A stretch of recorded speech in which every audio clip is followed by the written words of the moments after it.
Assalamualaikum warahmatullahi wabarakatuh. Puji syukur kita ucapkan kepada Allah Subhanahu wa Ta'ala.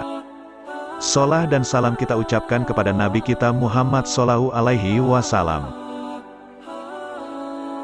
Abdullah bin Ummi Maktum merupakan salah seorang sahabat Nabi Muhammad yang mulia. Ia menyandang disabilitas. Kedua matanya tak berfungsi sehingga ia tak bisa melihat.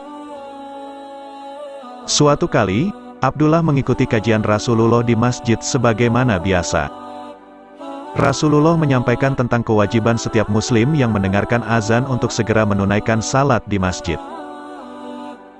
Karena kondisi fisiknya, Abdullah memberanikan diri untuk bertanya kepada Rasulullah.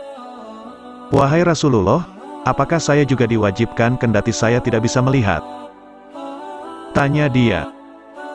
Rasul menjawab, "Apakah engkau mendengar seruan azan?" "Iya, saya mendengarnya."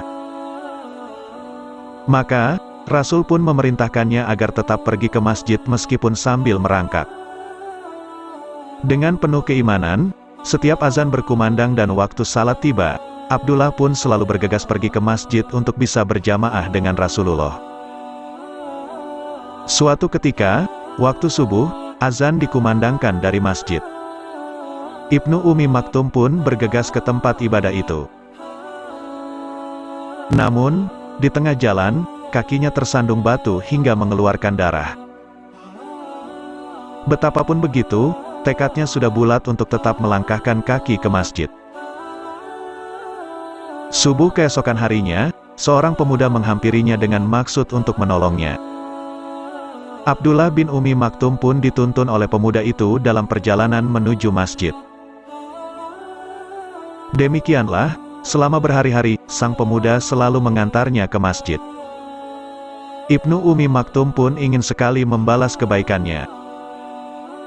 "Wahai saudaraku, siapakah gerangan namamu? Aku mengetahui namamu agar bisa mendoakanmu kepada Allah," ujarnya. "Apa untungnya bagi Anda mengetahui namaku dan aku tak mau engkau doakan?" jawab sang pemuda. "Jika demikian," kata Abdullah sembari memegang tangan pemuda itu, "cukup sampai di sini saja engkau membantuku. Aku tak mau engkau menolongku lagi karena engkau tak mau didoakan." Akhirnya, sang pemuda pun memperkenalkan dirinya, "Wahai Ibnu Ummi Maktum, ketahuilah sesungguhnya aku adalah iblis." Abdullah tersentak.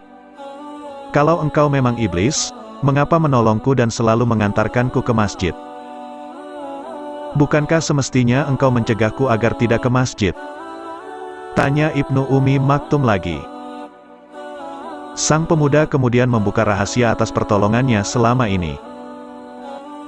"Wahai Ibnu Ummi Maktum, masih ingatkah engkau beberapa hari yang lalu tatkala engkau hendak ke masjid dan engkau tersandung batu? Aku tidak ingin hal itu terulang lagi. Sebab, lantaran engkau terjatuh, Allah telah mengampuni dosamu yang separuh. Aku takut kalau engkau tersandung lagi, Allah akan menghapuskan dosamu yang separuhnya lagi sehingga terhapuslah dosamu seluruhnya. Maka, sia-sialah kami setan menggodamu selama ini," jawab. "Maka, sia-sialah kami setan menggodamu selama ini," jawab iblis tersebut. Kisah di atas menggambarkan kepada kita bahwa sesungguhnya iblis tak akan pernah berhenti untuk menggoda dan menyesatkan manusia. Dalam hal yang baik pun, iblis selalu berusaha untuk membelokkan orang yang beriman ke arah yang dimurkai Allah.